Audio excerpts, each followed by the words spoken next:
The Atmos mix, on the other hand, is just unequivocally one of the greatest audible experiences of my entire life, music and otherwise.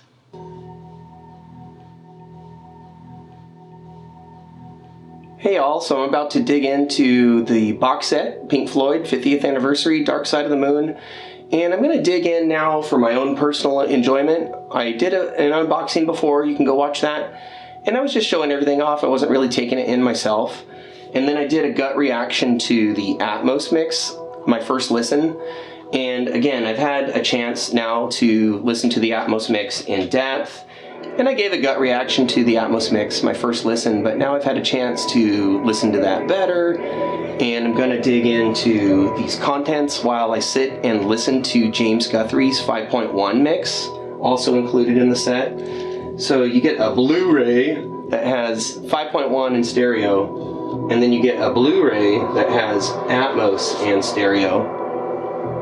The stereo, I believe, is the original 1973, and then the 5.1 is either a new Guthrie mix or the same one that's been out on SACD and was included in the Immersion box set. I'm going to be listening to see if this is a better experience, either a different mix or maybe more sympathetic mastering. So let's see what's going on here.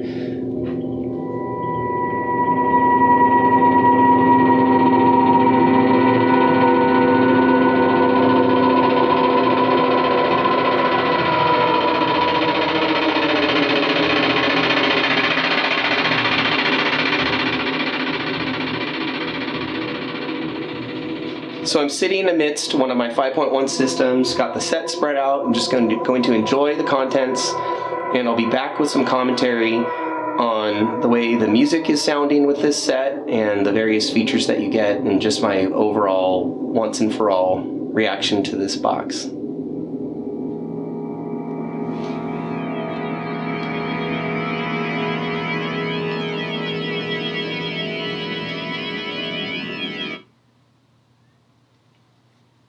And away we go.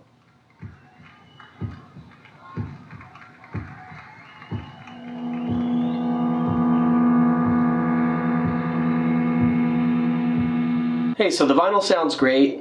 It doesn't do what I was hoping it would over the CD, which would be to breathe some life into the show.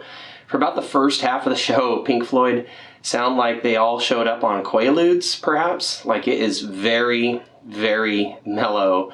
The record does pick up on the back half, does so on CD and LP, with some passion showing up, particularly in David Gilmour in some of his singing and playing like later in the record. So not sure what was going on with the mood. Maybe they were just like in the world's greatest mood and just felt like delivering a show on a chill vibe.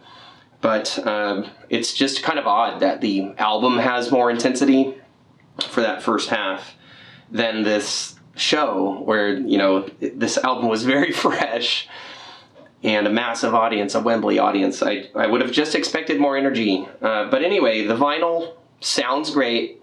It is near silent and ultra flat, so you should feel good about picking this up. If you are a vinyl enthusiast, the show is what it is, and you may have a completely different opinion about the energy. That's just the way I see it. Andy Jackson mix, so he didn't get any surround mixing responsibilities this time, but he did get this live show, mixed it into stereo only, and it's available on vinyl and CD. Maybe at some point prices will crash and those who are interested in owning the box long term can get it at a better deal. Maybe Pink Floyd will release some of the contents of this set as standalone releases. They sure have before. For instance, Animals came out in a deluxe set, but it also came out as a standalone Blu-ray and a standalone SACD. I would love to see the Atmos version of this album get the standalone treatment. The 5.1 mix that I just auditioned on the second Blu-ray does sound better to my ears than my memory of my yay old 5.1 SACD with James Guthrie's mix. So I'm a believer that he's either done some remix work here, or there has at least been like a more sympathetic or effective mastering job performed here. Probably the latter. I certainly haven't scoured every single word of this box set, but I just can't find definitive information on the lineage of the 5.1 mix. I would just say that if you already have the existing 5.1 mix, my unscientific encouragement is that this one may sound a little better to you. The Atmos mix, on the other hand, is just unequivocally one of the greatest audible experiences of my entire life, music and otherwise. Mono, stereo, surround, immersive, or otherwise. It is amazing. It's awesome to me. It sounds perfect. It sounds like exactly what this album has always needed. I found myself listening in Atmos and with this thought recurring that the album sounds realer than real. Like the definition and the clarity. I think maybe it just sounds like realer than I'm used to music sounding. Definitely sounds natural. In fact, I really respect the decision in the midst of this grandiose Atmos experience for Great Gig in the Sky to simply have Claire Torrey up front, slightly left, and Richard Wright's piano up front, slightly right. Very intimate, almost like Claire Torrey is lounging against the piano at the recording session or in a jazz club or something. Just so intimate. It's such a sweet moment. The album in Atmos is just jaw-dropping. Whether you can stream it or listen to it from the Blu-ray, I recommend either one, though I find the Blu-ray to be more defined and ultimately the more satisfying listening experience, noticeably. Okay, but if streaming is your only option, it is going to be a fantastic experience. So I recommend that you go for it. My favorites from this set would include this music book, which I don't know, if it existed at the time of the tour, if like the program had music in it. But this is super cool. It gives you these audio cues that the sound guy possibly would have used. Like it tells you when the cash register sound effects should begin and should end. And it also has the transcription of the spoken bits throughout the album. So you can read here, clock center here, cash register now, here's a spoken quote, and then laughter and helicopter sound effects end. And this book it's interesting. Yeah, it kind of gives you the sense of what it might have been like to try to be a sound guy at this show.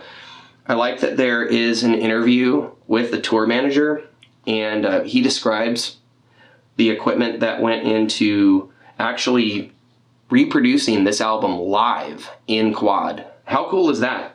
As someone who absolutely adores quad, it's so special to me that these guys went through the effort and expense to perform their show in quad. And this, in my opinion, would be what I call the money shot. Such a cool page in the music book. And I like how Alan Parsons is credited as an audio engineer on the album and then also as a sound guy on the tour. So very cool to see him mentioned in the set. He, of course, did the 1973 quadraphonic mix, which made it to LP and tape formats. And it also was included in the Immersion box set on the DVD and the Blu-ray. So I would cite that as a notable omission here. There are some people who feel that the quad version of the album is the definitive listen. And it is wonderful. I am now amongst those who believe that Guthrie's Atmos mix has dethroned the quad. Nonetheless, it would be great if it were included here. It keeps this set from being definitive. So you need the immersion set and this one in order to have access to all the mixes that I really feel are worth it. Let me see. This coffee table book, it's okay. I've leafed through it a couple times now. I would say for this one, the money shot would be this artwork in progress. You can get kind of a little bit of a Frankenstein rendition of this in the Live at Wembley packaging. So I don't really consider this coffee table book to be essential. It has some cool photos, but it also has so many photos that at times I get the sense that they just included like anything. Hanging out, just really doing nothing much. It is okay, and I kind of understand why they included like those daily life shots. It's just a lot, and I don't know. Go watch the unboxing because I show every page, and you probably, don't need to spend the money just for the coffee table book. Other than that, let me see, 2 Blu-rays that both have tons of extra room. I think they could have fit the Atmos, the 5.1, and stereo all in one Blu-ray. Or if you're going to go ahead and make people pay for 2 Blu-rays, you could have at least put the quad mix on one of them. Or how about Live at Wembley in high-res lossless? It's not included anywhere in the set except for on CD and the vinyl LP. I have no intention of playing the 7-inch 45 RPM singles. I don't know, I just don't have any nostalgia for playing Pink Floyd singles that way. I do have plenty of 45s myself, but I like acquiring them for like 5 cents and just throwing them on for a lark. So, I'd rather just maintain their integrity and leave them right how they are. And then you get like the program and the invitation to the showing at the planetarium. I guess all that I can say is that this set is overpriced. It is not quite definitive, and I sure hope that they choose to release the Atmos mix either as a download or preferably as a Blu-ray. Leave your comments below. Let everyone know what you think about Dark Side of the Moon 50th anniversary. Don't forget to like, subscribe, ring the notification bell. Can you go lie down? I have just 1 more second. Okay, go lie down. Go on. No matter what, I hope you find a way to enjoy amazing music in your life and that you're living life in stereo and surround.